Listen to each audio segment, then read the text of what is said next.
Welcome into WCSN's continuing coverage of ASU women's basketball. I'm Elaine Wilson here with WCSN beat writers to have some discussion and debate on the ASU women's basketball season thus far this year and continuing into next year. I'm here with Drew Martin, Tara Pinkley, and Tyler Strachan. Let's talk some ASU hoops. Now, starting with Drew, what are you seeing from the past two games?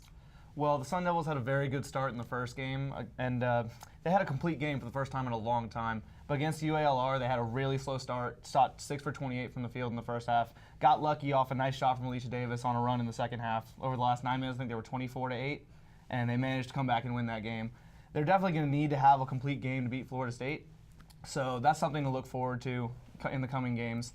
But I think Katie Hempen really stepped up in the first game, dropped 23 points, and Sophie Bruner was really great in the game against UALR. Great. Tara, what about you? I agree with Drew. They had a very amazing game against Ohio. They were there the entire time, and they knew what they were doing. They had a game plan, and they were focused. Not so much versus UALR.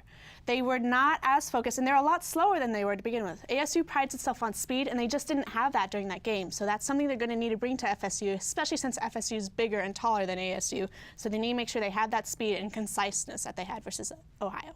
Now, Tyler, what did you see in the last couple games? Well, it's like you guys have said. Against Ohio, ASU was unbelievable. Shot the lights out, played great defense, held them to 25 points in the first half. Well, against the Trojans, a whole different story. Terrible first half where it seemed like the only player that was getting anything done was Promise Amukamura.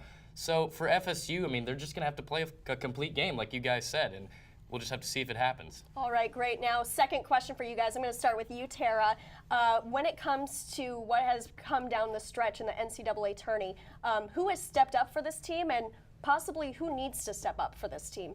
Promise Amukamura has stepped up. She had her senior night a couple weeks ago when it was their last home game of the regular season, but she continued to just kill it at home these last two games for the start of the NCAA tournament. She had 17 points versus ULAR and kept the Sun Devils in that game. They would not have been anywhere near able to beat ULAR if it wasn't for Promise, and Promise was just perfect. And I think she should continue that, and if she does continue that, it'll set the pace for the rest of the team. Tyler, what are you seeing? Well, I really like what I'm seeing from Sophie Bruner. These last two tournament games, 14 points, 6 rebounds, and then 17 points, 11 rebounds. She's just been that consistent force down low for ASU. And it's really helped them out with Kelsey Moose struggling and Quinn Dornstarter also really struggling to make any offense.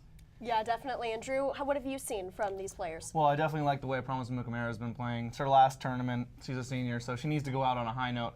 For somebody I think needs to step up in this next game is Katie Hempen, just seeing as how in the game against UALR, they really struggled to get any offense, and she didn't have any field goal attempts in the first half. That's part of the reason they got down so much at halftime. But once she started hitting shots, she was a big part of that run that got them back into the game. So I think we need to see something from Katie Hempen against FSU. Absolutely. Now, starting with Tyler on this next question, looking ahead, they're going to be playing the number 2 seed, FSU. What do you think ASU is going to have to do to pull that one off? Well, it depends on what ASU team shows up coming out of the gates. I mean, if they get off to that slow first half start, I don't really see them being able to pick it back up like they did against the Trojans. But, you know, if they play that complete game, if they get their shooters going, if Hempen and Davis and Amukamura are knocking down shots like we know they can, they should be fine. Okay, great. Drew, what are you seeing? FSU is a very athletic, very big team. Obviously, top 10 in the country. They're 7th ranked overall. 3 of their 4 losses are against teams that are top 14 or higher, one of which was against North Carolina, and 2 of which were against Notre Dame, who's the number 3 ranked team in the country. Their other loss was an early loss to Washington, so that's not too much of something for them to worry about, but very big, very athletic. ASU is going to need to be extremely physical and body them up right out the stretch if they want to have a chance to win this game. What about you, Tara? Well, FSU has scored over 90 points in 6 different games this season. So if ASU is going to win, they're going to have to score, which will be an issue because FSU also holds opposing teams to about 50 points per game. So while you're scoring about 70 points, which FSU is a game, and then holding your opponents to 50 points, it does not give a lot of room for ASU to get into that mode that they want to get into. They won't be able to be as fast as they are, and that could be a huge issue for ASU. They will be undersized. They were the tallest teams in their first 2 games this tournament, which has been different for them. Hasn't really been their status quo the whole season. And they'll need to be able to work with being the smaller team again versus an FSU team that likes to score. And I don't know if they'll be able to. Absolutely. Well, I know we're all looking forward to that game, but now let's look forward to next season. Starting with you, Drew, who do you think is the one to watch out for next year? Well, I think the easy answer to this question would definitely be Sophie Bruner, just because she's a sophomore right now and she's already a big leader on this team. She's putting up great numbers. She's been a vocal leader for this team. But the one I'm really looking forward to seeing how she develops is Shaq Edwards. As a freshman, she's been the big body in the middle for them when they really needed it. Against Utah, against Fatu AC, she was the one they put in the middle to make sure she couldn't push people around.